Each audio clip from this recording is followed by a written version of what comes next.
When you pan rush salmon, you start by searing the salmon, building crusty flavor. Then the salmon comes out of the pan and we move on to step 2, building a sauce in the same pan.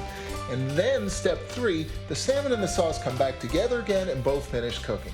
So here's what I'm thinking. Once you know the basics, you'll know where you can twist.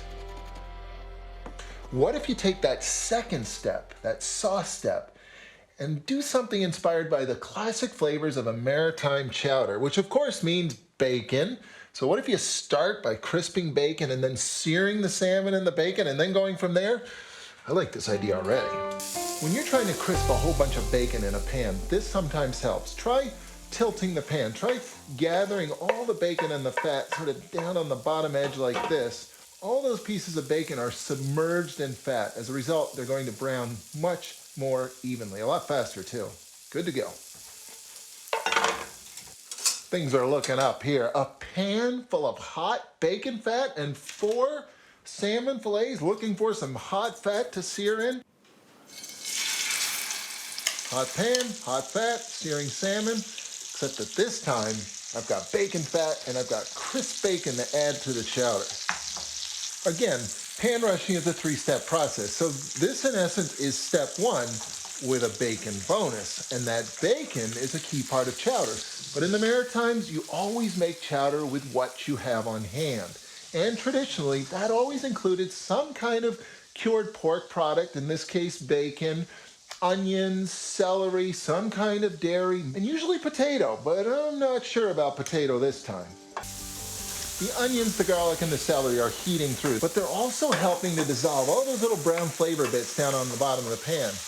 And there's another way to dissolve that too, with whatever choice of wine you use. Now I'm using sherry for one very good reason. Sherry is flammable.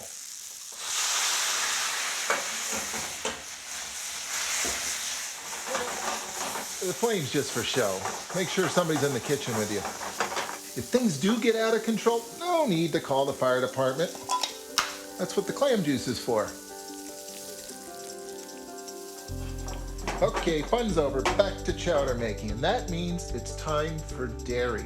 It's traditional to use what you have on hand, and that could mean any milk at all, 2%, 3%, 4%, 100% milk. You can use canned milk, or for maximum flavor, how about a cup of cream? Now it's time to thicken this chowder, and here's where things get a little contentious in the Maritimes. I usually advocate a potato. We cut it, we shred it, we grate it. Somehow we encourage the potato starch to thicken the chowder. I never use cornstarch or flour or anything like that. But you know what? There's no time to wait for a potato today. I'm actually going to use cornstarch, and hopefully my neighbors don't shoot me. 1 teaspoon of cornstarch, half a cup of water. This is known as a slurry. This is how you evenly introduce cornstarch into a hot liquid. If I put the cornstarch directly in here, it's going to lump up. This way, nice and even. Fastest chowder I've ever made. This is going to need something green. It's a bit monotone. It could look a little nicer. And for that, I think I'll start with a bay leaf. Bay leaf is extremely traditional in chowder.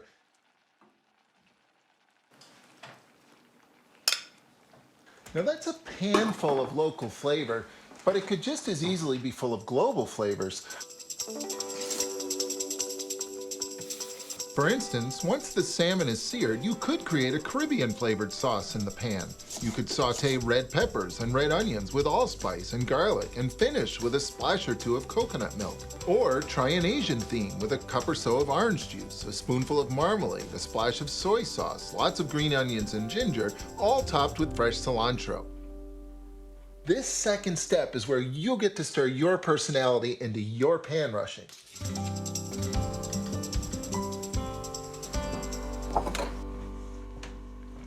I see a lot of chowders around here, but I gotta say, that's a particularly good looking chowder. It's almost like chowder garnished with salmon, to say nothing of all the bacon. A very welcome addition. This dish is a rock solid winner. Pan rush salmon with bacon clam chowder.